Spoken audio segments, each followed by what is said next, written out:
네, 바로 이어서 김기성 앵커가 꼽은 이슈 함께하도록 하겠습니다. 일단 대만의 유엔 재가입을 놓고 미중 관계 또 다시 충돌하고 있다고 그러죠? 네, 그렇습니다. 대만이라는 나라 아시겠지만은 사실 2차 세계대전 이후에 유엔을 창립한 나라입니다. 유엔을 네. 창립할 때 일원으로 가입을 했고 상임이사국이었거든요. 안전보장이사회. 네. 그러다가 1971년에 알바니아가 축출안을 내가지고 이게 가결이 됐는데 물론 이 축출이 된 게 아니고 자진 사퇴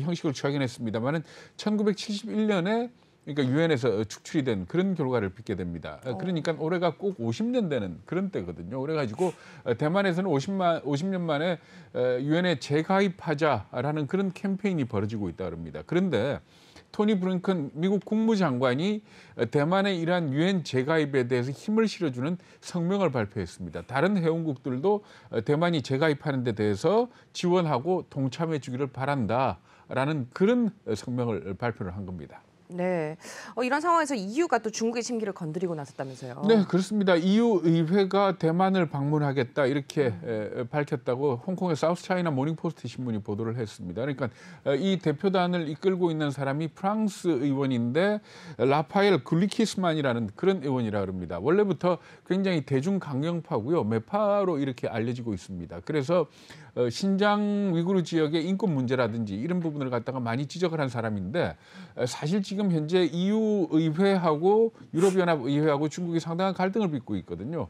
유럽연합 의회 같은 경우에는 대만과의 관계를 개선해야 되고 그리고 대만과 투자 협정을 맺기 위한 작업에 시작해야 된다라는 결의안을 최근에 상당히 다수결로 통과를 시켰습니다. 그러니까 네. 이런 상황에서 움직이게 된다면은 상당히 또 어떤 갈등 소지가 있지 않겠느냐 이렇게 예상을 하고 있는데 미국이나 유럽 의회 움직임에 대해서 중국이 강력하게 반발한 거는 뭐 우리 생각대로입니다. 네. 특히 그 미국의 움직임에 대해서는 글로벌 타임스가 뭐라고 얘기를 했는가 하면 미국이란 나라가 입으로는 하나의 중국을 외치면서 위선적인 행동을 하고 있다. 만약에 싸우자고 한다면 우리 싸울 것이다. 뭐 이렇게까지 얘기를 했고요. 그리고 또 유럽의 움직임에 대해서는 강력히 규탄하고 단호히 반대한다라는 네. 그런 입장을 밝혔습니다. 그러니까 이게 대만을 두고 결국은 중국과 서방 간의 이 갈등이 점점 더 깊어지는 것 아니냐라는 그런 해석들이 나오고 있는 겁니다. 근데 중국은 또 대만에 대해서 또 군사적 압박을 가하고 있다고 하더라고요. 네, 제일 걱정되는 부분이 사실은 이겁니다. 뭐 네. 대만을 두고 미국하고 유럽이 중국을 갖다 압박하고 뭐 이거는 어떻게 외교적인 문제로 봐야 되겠지만은 우리가 이 주식 시장을 쳐다보면서 가장 경제적인 이유 이외에 가장 큰 어떤 변수가 될 수 있는 것 지적해라. 그러면은 다들 미국과 중국 문제를 지적을 하고 그렇죠. 그중에서도 과연 이 남중국해 특히 대만 해협을 사이에 두고 양안 간에 어떤 군사적인 충돌이 있지 않겠느냐. 그게 만약에 미국이 개입하면 어떻게 되겠느냐 하는 이 부분에 대해서들 걱정을 하고 있는 거거든요. 만약에 뭐 이게 완전히 확전이 된다 하지 않더라도 거기서 군사적인 충돌이 있으면 아마 뭐 삼척 동자도 알겠지만은 달러화가 급등을 하게 될 것이고 그렇죠. 세계 주가는 아마 크게 곤두박질 치는 그런 상황이 오게 될 겁니다. 그런데 최근에 아마 그 뉴스들 보셔서 쭉 아시겠지만은 지난 1일 이후에 중국이 대만의 항공식별구역에다가 띄운 그 비행기가 숫자가 모두 180대라 그럽니다. 그런데 최근에는 이런 단순히 그 비행기를 띄운 것뿐만이 아니고 이 상륙 작전에 사용되는 수송기라든지 공격용 헬기 이런 것까지 등장을 했다 그러거든요. 그러니까 이게 무력 시위로 그치는 게 아니고 정말 실전 훈련을 하고 있는 것 아니냐라는 이런 것 때문에 긴장을 한다 이렇게 보시면 될 것 같습니다. 네. 뭐 근데 중국이 만약에 대만을 침공하게 될 경우에 미국이 막기가 쉽지 않다 이런 분석이 나오는 네, 것 같아요. 상당히 재밌는 분석인데요. 네. 지금 현재 중국이 방공식별구역을 침범하는 위치가 주로 어딘가 하면은 네. 대만의 서남부 지역입니다. 근데 그 부근에 뭐가 있는가 하면은 대만령으로 돼 있는 둥사군도라는 섬이 있습니다. 그런데 이 둥사군도를 갖다가 중국이 노리는 것 아니냐라고들 이렇게 얘기를 하고 있거든요. 근데 미국의 싱크탱크 신미국 안보센터라는 데서 중국이 선제적으로 둥사군도에 공격을 가했을 때를 상정하고 이 워게임을 갖다 실시를 한 겁니다. 모의 전투를 갖다 벌려본 거죠. 그랬더니 결론이 뭔가 하면 미국 입장에서 중국과의 전면전을 각오하지 않는 이상 둥사군도를 갖다가 중국이 선점을 했을 때 중국을 다시 몰아내고 다시 그 이전 상태로 회복하기는 거의 불가능할 것이다. 이렇게 분석을 한 겁니다. 그러니까 이 상황을 어떻게 보면 되는가 하면은 러시아가 크림반도 얼마 전에 병탄을 했었죠. 그런 상황이 빚어질 것 같다. 이렇게 얘기를 한 겁니다. 그러면서 이 뭐라고 얘기를 했는가 하면 미국 입장에서는 사실 이 중국이 선제 공격하는 것도 막기 힘들고 선제 공격해서 중국이 둥사군도를 갖다 확보하고 난 뒤에 몰아내는 것도 거의 불가능한, 그러니까 전면전을 각오하지 않으면 불가능한 그런 상황이기 때문에 도깨구리 작전 전략을 써야 된다라고 얘기를 하면서 네. 이 보고서 이름을 갖다 도깨구리 전략이라고 이름을 붙였습니다. 이 네. 도깨구리라는 게 뭔가 하면은 네. 보통의 개구리들은 보호색을 띠고 그렇죠. 자기를 숨기면서 자기를 보호하지 않습니까? 네, 그렇죠. 근데 도깨구리는 화려하게 자기 자신을 드러내고, 그러니까 상대방한테 자기를 보여주고 겁먹게 만드는 그런 개구리다 이렇게 보시면 되는데, 네. 그러니까 이 보고서의 결론이 뭔가 하면은 중국으로 하여금 둥사군도든 어쨌든 간에 군사적인 어떤 침탈을 해서 얻을 수 있는 이익보다는 네. 그 이후에 오는 정치적, 군사적, 경제적 손해가 더 크다라는 거를 갖다가 일러줘야 된다라는 아하. 그런 의미에서 도깨구리 전략을 써야 된다라는 그런 제목을 붙인 겁니다. 아, 화려함에 현혹되면 안 될 것 같습니다. 겁을 줘라 이거죠. 네, 그렇죠. 네네. 도깨구리 전략까지 말씀 좀 들어봤습니다. 이어서 두 번째 이슈도 좀 살펴볼 텐데요. 두 번째 이슈는 일론 머스크죠. 민주당의 억만장자 세금을 정면으로 비판하고 나섰다고 합니다. 그럴 만하죠. 네. 뭐 어떻게 보면 그럴 만하죠. 그러니까 네. 트위터에다가 뭐라고 얘기를 했는가 하면 미국의 부채가 28조 9천억 달러고 만약에 부자들한테다가 세금을 물린다 하더라도 네. 이거는 정말 별 도움이 안 될 것이다. 조금밖에 줄어들지 않을 것이다. 그리고 그러고 나면은 결국은 대중들한테 부자들한테 세금을 물리고 그거로 부족하면 당신들한테 갈 것이다. 아, 그러니까 이게 보편적 증세로 가게 되지 않겠느냐 네. 하고 이렇게 비난을 한 논리가 겁니다. 있네요. 그러면서 네. 뭐라고 얘기를 했는가 하면은 기초 수학도 모른다라고 비아냥 그랬거든요. 네. 그러면서 그 트위터에 댓글이 달렸는데 뭐라고 네. 댓글을 달았는가 하면 실현되지 않은 주식의 주가의 이익에다가 과세를 하는 거는 이 위법이다라고 얘기를 했더니 오케이 그렇다라고 이 트윗을 날리기도 했고요. 네. 그러면서 결과적으로 이 부자에 대한 증세가 보편적으로 모든 사람한테 증세하기 위한 전 단계다라는 쪽으로 얘기를 했던 분위기를. 겁니다. 네. 예. 뭐 미국 분위기는 어떻게 가고 있나요? 미국은 상당히 비판을 하고 있습니다. CNN 그러면 좀 상당히 진보적인 언론 그렇죠. 아닙니까? 네. 뭐라고 얘기를 했는가 하면 아주 아픈 데를 꼬집었습니다. 그러니까 이 머스크가 이 테슬라를 가지고 돈을 번 게 사실 금년 들어서거든요. 그렇죠. 그 전에는 수익을 뭘로 냈는가 하면 탄소 배출권으로 수익을 네, 냈는데, 맞습니다. 그러니까 탄소 네. 배출권에 대해서 인센티브를 줘서 미국 정부가 돈을 줬다는 것 자체는 뭔가 하면은 결과적으로 세금에서 돈을 떼 가지고 준 거 아니냐. 그러니까 세금으로 이때까지 경쟁력을 유지를 해서 왔던 사람이 세금 네. 내라는 부분에 대해서 화들짝 이렇게 반발하는 거는 정말 옳지 않다 이렇게 얘기를 했고요.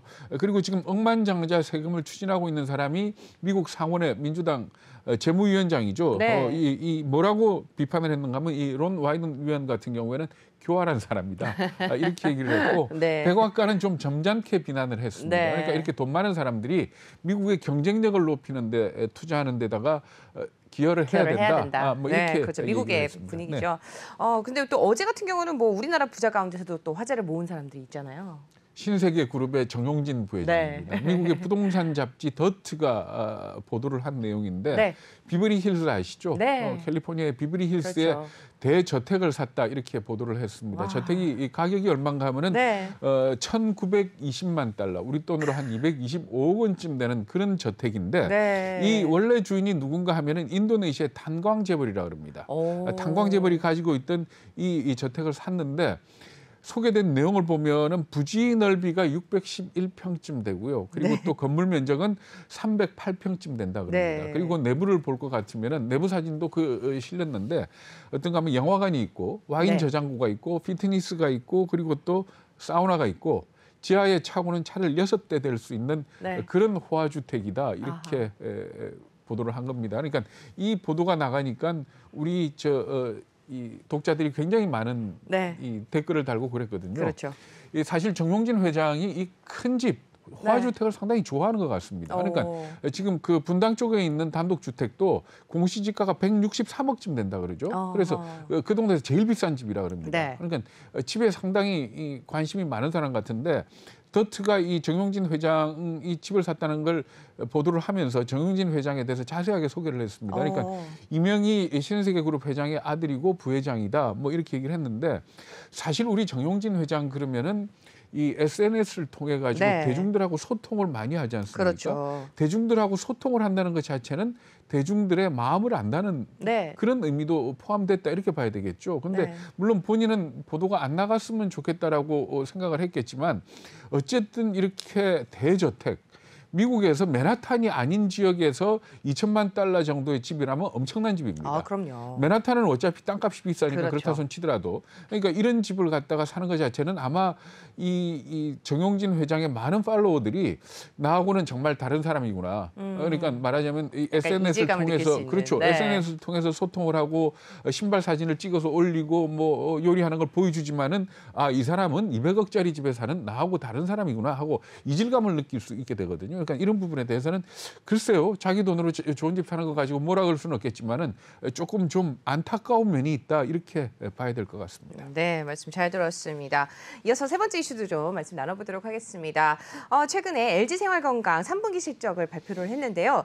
중국 화장품 사업이 좀 안 좋다고 하더라고요. 네, 그렇습니다. 네. LG생활건강 3분기 매출 이 실적을 보니까 매출은 2.9% 감소를 했고 영업이익은 4.5%가 늘어났습니다. 그러니까 전체적으로 보면은 이익은 방어를 했다 이렇게 볼 수가 있는데 중국 매출만 놓고 보면 좀 걱정을 해야 되는 그런 부분입니다. LG생활건강의 대표적인 고가 브랜드, 럭셔리 브랜드 그러면은 후하고 숨 있는 거 아시죠? 네, 그렇죠. 후 같은 경우에는 매출이 4% 성장을 했습니다. 뭐 네. 그래서 다행이다라고 생각할지 모르겠습니다만은 2분기 성장률이 17%였거든요. 그러니까 굉장히 많이 줄어든 거죠. 그렇죠. 그리고 숨 같은 경우에는 2분기에 마이너스 7%에서 3분기에는 마이너스 26%로 큰 폭으로 줄어들었습니다. 오. 그리고 또 중국 전체 매출 증가율을 보면은 1분기에는 46% 증가를 했었는데 2분기에 11%, 3분기에는 2%로 뚝 떨어진 겁니다. 그러니까 중국의 말하자면 핵심 브랜드의 매출이 부진하다는 것은 앞으로 그다지 뭐 좋게 볼 부분이 아니지 않습니까? 그럼요. 이게 또 아모레 퍼시픽도 마찬가지가 아니겠느냐 하는 그런 전망이 나오고 있습니다. 특히 네. 아모레 퍼시픽 같은 경우에는 설화수는 그런 대로 선방을 했겠지만 네. 이니스프리 같은 경우에는 작년에 매장도 많이 정리를 하고 그랬다 그럽니다. 여기에다가 중국 같은 경우에는 이 중저가 브랜드들이 많이 등장을 해가지고 네. 이 온라인을 통한 중저가 브랜드들의 이 경쟁이 너무 심해졌다 그러거든요. 그래서 아마 이니스프리 쪽에 중국 매출이 많이 줄어들 걸로 이렇게 예상들을 하고 있는 겁니다. 네, 말씀 잘 들었고요.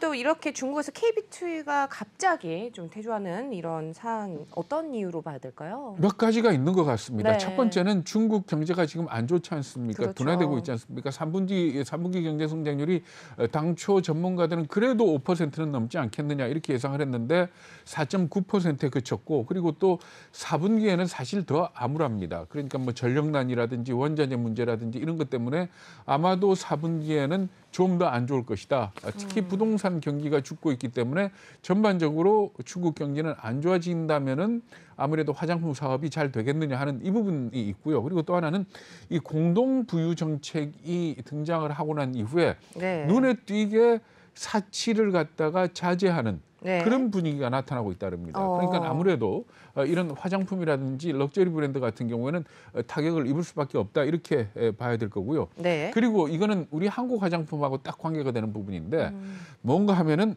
남성의 과도한 여성화를 방지한다 하는 그런 기사 보셨죠? 네. 이게 뭐 냥파온가 뭐라고 네네, 얘기를 그렇습니다. 하는데 이 꽃미남들의 꽃미남 연예인들 방송 출연을 금지를 시키면서 말하자면 화장품 수요가 많이 줄어들었다는 거거든요. 네. 이렇게 볼 적에 중국에서 K뷰티로 대표되는 우리 화장품들의 이 경쟁력을 계속 유지해 가기에는 상당히 버겁지 않겠느냐 하는 그런 분석들이 나오고 있습니다.